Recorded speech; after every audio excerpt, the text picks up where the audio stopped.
So hello again. Thank you for agreeing to do this interview. I have to start by saying that I had the privilege to interview Lucinda in 2021. And the fact that I get to talk to you now is a great honor for me. Well, I'm so glad you got to talk to Mum. I'm sure it was a very special conversation. Yes. She was an amazing person to talk to. So I'm so happy that she got an opportunity to say hello to you and to Romanian readers. Yes, and the Romanian readers love her. Her books are highly appreciated, and especially the Seven Sisters series. So I would like to congratulate you for the way you concluded the Seven Sisters series. It was an amazing finale, more than we expected as readers. I speak for myself, but because I'm a book blogger, I got to, receive the opinion of other readers. So I know that people have appreciated your book, at least in Romania.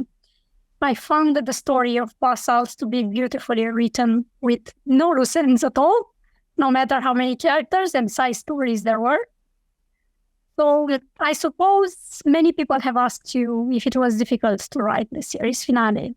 And I'm going to ask you the same thing, but not from a plotline perspective, but from an emotional one. Was it difficult to continue your mother's legacy? Did you feel at times that it was too much pressure for you, that you wish she hadn't granted you this very big role? Well, thank you, first of all, for your very kind comments about Atlas, the story of Past Salt. I'm so happy that you thought it was a fitting conclusion to Lucinda Riley's epic series.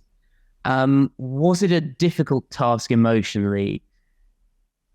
In some ways, yes, of course. How could it not be? I'd lost my mum and my best friend, and suddenly I was faced with this enormous challenge. I'd never written novels before, only children's books. I knew that this was going to have to be a very long novel because there were a lot of loose ends to tie up, and it's what Seven Sisters readers expect. And of course, there were 50 million readers around the world who were waiting to read it. So when you think about all that, in a way, there's so much pressure that actually there's no pressure at all because it's so ridiculous.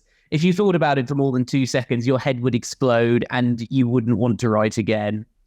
Emotionally, I think I can say this now looking back, and it's only with hindsight I can say this, but I think it was a very important experience in terms of my grieving process, because I started work on it only a couple of months after my mother had died. And in a way, it felt like she was still there with me, because I was working on a project that was so connected to her. It felt like she was stood over my shoulder, with a hand sort of guiding me. And it was a very special thing, a very unique thing. So emotionally, perhaps not as difficult as you would imagine. I think it was, in fact, beneficial. Good to hear that. Can you tell us a bit about how things unfolded? How much of the story was already drawn out by Lucinda and how much you had to add by yourself? Did you ever want to change things in the story and not follow the guidelines your mother left you? That's a really interesting question. Well, firstly, I think it's been well documented. 2016, Mum wrote 30 pages of script dialogue for a Hollywood production company because they wanted to know how they were going to end the series. If they were going to buy the rights to the Seven Sisters, they needed to know the ending. And this was years in advance. I think Mum was only halfway through the third book in the series. So it forced her to go into a room and think about where she wanted the series to end up. So I had that document. I also had a very long talk with my mother, Christmas 2018, after a period of her being particularly ill, where she asked me to finish the series. And we talked for about half a day about, where she saw it going. And as fans will know, and indeed everyone that's read Past Salt will know, Atlas is in every one of the first 6 books. Yes. And I knew where he was. So there was a structure which suggested itself to me. I had a timeline that I could follow, which Mum had already set out by writing the first 7 books. I had her 30 pages, and I had our endless talks about the series, which, lasted for as long as she was writing them. Did I ever want to change anything? That is an amazing question. I love it.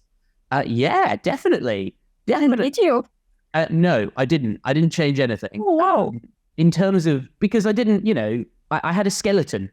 And for me, it was really important to keep the skeleton intact because it was mum's and it was my responsibility to find ways around the problems rather than removing an element to make it easier for myself. I didn't take any shortcuts. I did want to change things, not creatively, only because it made more sense as the narrative unfolded if I could remove this bit or perhaps take this story element and put it in a different place. But I didn't. I always worked through the problem, even if it caused me to lose many days of sleep. What was your biggest challenge when writing the book? So was it time? Did you have enough time? Were you able to juggle with all the things that you do? Time was certainly a factor. In a way, I think, again, it was quite beneficial because I had a global deadline. The book published across the world on the 11th of May, and I knew it had to be with the 40 translators on the 1st of October. There was no option to delay, not even by a week. So I forced myself to write 10 pages per day, which is a difficult way to write and very foreign to me. With children's books, I can spend a whole morning rearranging a sentence so it sounds perfect. But with Atlas, I had to drive on and continue. Otherwise, I simply wouldn't have made the deadline. The other great challenge, I think, was delivering an ending which was both satisfying and logical. Because as you know, there were a lot of loose threads to tie up, and doing that in a way that felt like it made sense was hard at times. And I thought a lot about that aspect of things, but the reaction so far seems to be positive in terms of that aspect, at least. I sensed a tiny note of something in your voice when you said, at least in that aspect. And I did read some reviews, and some readers said that it's more your voice than Lucinda's in the book. But I think this is normal because even though you used your mother's notes, it's still your book. So I liked your voice, and I was wondering if maybe we could hear it or read it in future novels. Do you think that we might convince you to start writing your own novels? Well, I think those readers are very perceptive because I am not Lucinda Riley. I tried very hard to emulate her style, and I think in some aspects I was successful. Yes, you were. But not all. I mean, no one can write like Lucinda Riley. She was amazing. As far as I'm concerned, she was the best storyteller in the world. I am an amateur debut novelist, but I am the son. So there was a crossover there.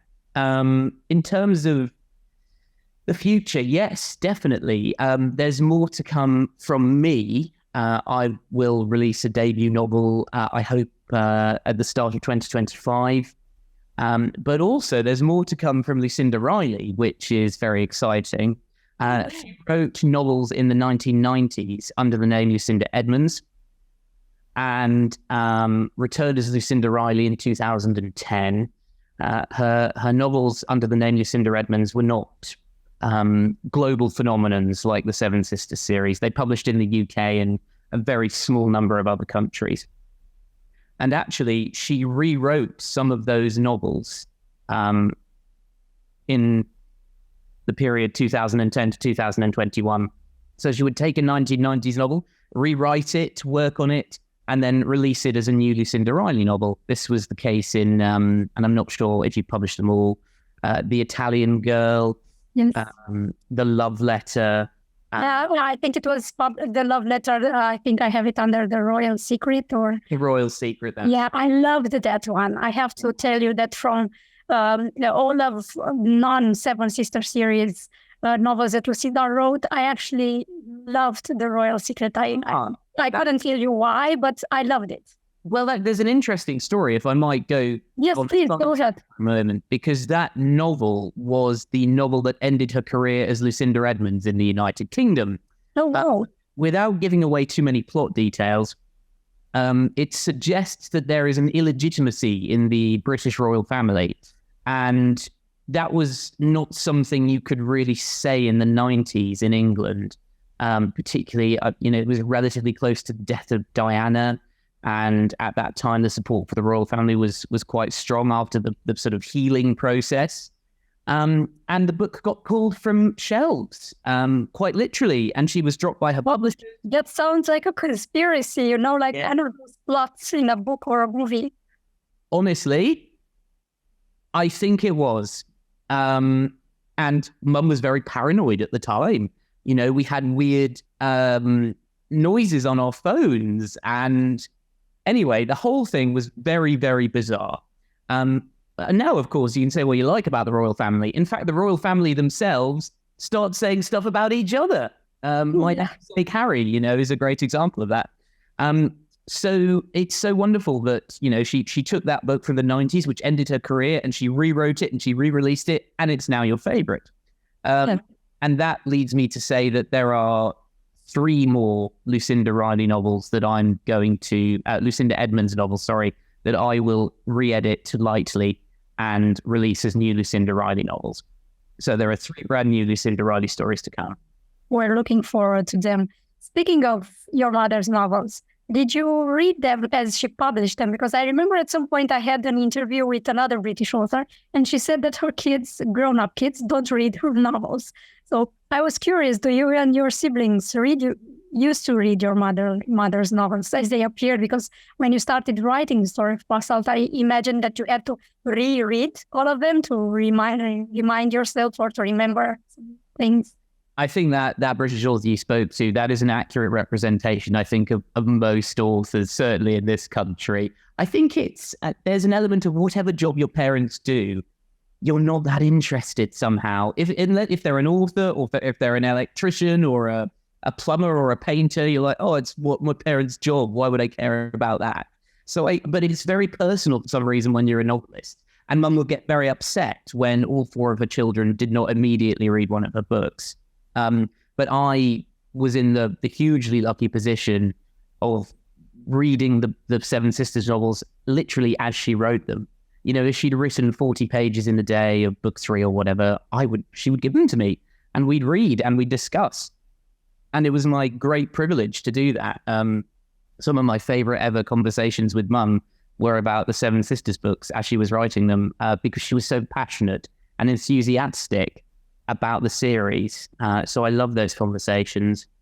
I was quite lucky in that during one of the many Seven Sisters film projects which have been in place over the years, in 2020, I was working for the film company who held the rights at that time.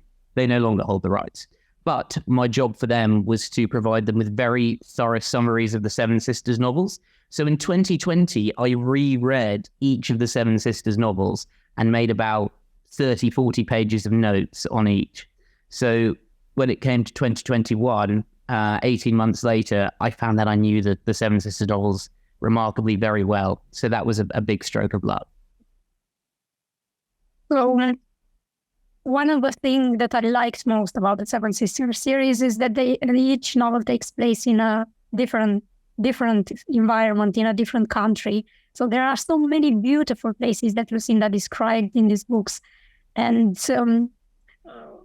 places that Passalt also traveled to. Did you visit any of these places? So what's your favorite, and why is that?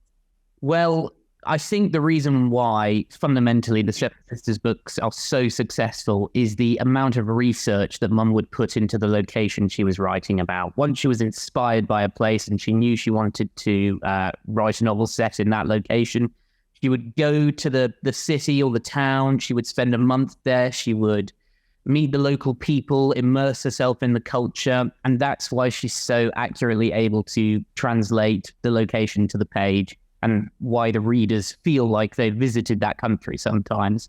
I personally would have loved to have gone on a world tour for Passalt and visited all of the countries, but because I had a year deadline, it didn't work.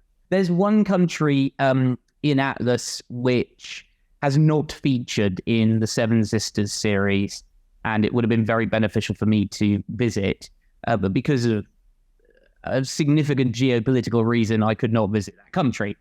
So the way that I immersed myself in that world was to close all the blinds in my office. I had 3 computer screens, and we have Google Street View here. I don't know what the translation is, but where you can drop the icon and then on the street. And so I traveled down these streets I was writing about via a virtual world, which is not quite as good as the real thing. But I've decided when I have a spare moment, maybe in a few years' time, I'm going to go on the Seven Sisters World Tour. I'm going to go to Brazil and Spain and Australia. I have visited Rio de Janeiro. In fact, a good story for you, again, if you'll permit me.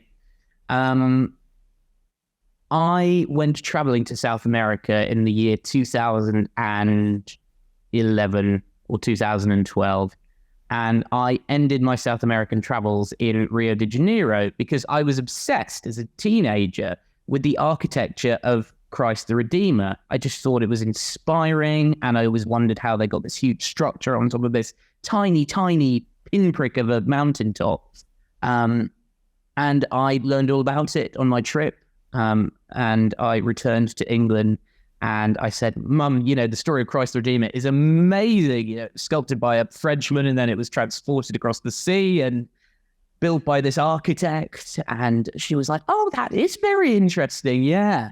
Anyway, sure enough, a year later, she'd produced the first book of the Seven Sisters and had used Christ the Redeemer as her jumping off point.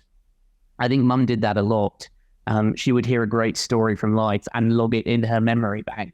So there was no guarantee that the Christ the Redeemer story would have, she didn't deliberately take it for the Seven Sisters. She already knew she wanted to write the Seven Sisters, but she thought, oh, I can take that story from Harry and put it in the Seven Sisters. So yes, that's my plan. I'm going to go on a world tour. That sounds fantastic. Even since I spoke to Lucinda, I wanted to go and visit Spain because I like Tiggy's story a lot. Yeah, but I never got so. Not yet, but I will. How did you feel when you finally wrote the end, at the end of the manuscript? What was the first emotion that overtook you? Disbelief, I think, because it had seemed to me such an impossibly huge task that you can't imagine it being over. And it had gone on for so long. It took me, to write the end of the first draft probably took me 8 months. And it was my life every day, from the moment I woke up to the moment I went to bed. Disbelief was my emotion. I couldn't believe that I'd finished it, or at least, finished a draft. But then, as it happened, it got sent off to the translators in October 2022. And because so many of the translators and the editors from other countries have worked on the series since the beginning, they all knew the series as well as I did. And suddenly I had a drip feed of emails from translators and editors from all over the world saying, oh, hang on, you've forgotten Tiggy's a vegan and you've got her drinking milk at this stage. Or, oh, actually, this character has got blue eyes in book 3, but by book 5, they have brown eyes. And which one do you want to go for? Because you've given them green eyes. And it was that for about 3 months. So it didn't really fully end, I don't think, probably until March 2023, by which time I was ready for that stage to be done. Fabulous. So you had to put your life on hold for this because you're a presenter for BBC, you're an improv actor. Yeah, I actually didn't put my life on hold, which was a bold decision on my part because, some days it was hard to stand up. But whilst I was writing Atlas, I kept working on my radio program. I also had a national tour of my improv show, which literally meant driving all over the United Kingdom for a period of 3 months nearly. And so I wrote lots of Atlas in bad hotel rooms and on trains. And what I learned is that when you really need to, it is possible to write anywhere. Nice views and a beautifully organized desk, that's all really nice. But when you really have to write, you can do it in any location. So that was good to learn. That's a very good piece of advice for writers or for wannabe writers, and I'm going to use it as well, because you've got to write. I think it was Ernest Hemingway, who said, someone asked him for his advice. They said, how do I be a writer? And he just looked at them and he said, write. So I think it's wise. Yeah, exactly. So how did you become an improv actor? Because you told me you're in Edinburgh for a festival. So why improvisation of all the, acting branches? Well, yes, that's where I am at the moment. I'm at the Edinburgh Festival Fringe with my improv troupe. We have 2 shows up this year. Why is a great question. This will be our 10th year together, my troupe and I. We all met at university and we started doing it there. And there was such a joy in the format of going on stage at night and not knowing what you were going to perform. There's no thrill quite like it. And I suppose I've been chasing it ever since. And I'm very lucky to still be doing it. It's very helpful, actually, the format, with learning about narrative structure and plot. Because we do an improvised episode of a famous British TV show called Doctor Who. That's our most famous show that we do at the Fringe. And, we have to structure an episode in a certain way whilst making it up. And you can apply it to novels as well. So I'm actually very glad that I did the improv, because I think it was probably very helpful writing Pas Salt. Fabulous. So you said you're going to publish your very own novel soon. And I assume correctly that it's not a women's novel or something of the type that your mother wrote? Well, as we've discussed, I am not Lucinda Riley, and I can't write like her, and I adapted my voice hugely to Pen Atlas. So yes, this novel will be written in my voice, which is more contemporary and humorous and probably quite British, So yes, it will be a funny novel. It will be in the vein of authors such as Nick Hornby and David Nichols, who I much more naturally align with rather than Lucinda Riley. We're looking forward to your novel. We're also looking forward to the next Lucinda Edmonds Riley novels that will appear. Thank you for this interview. Because when I meet someone, who's as outspoken and so funny as you, I like to talk to them for a long time. Well, it's been my absolute pleasure. It's been a great interview. Thank you so much for asking lovely questions. Yeah, I think you asked probably the best question I've had, which is, did you want to change anything? That I didn't think about that for a long time. Thank you. I really appreciate that.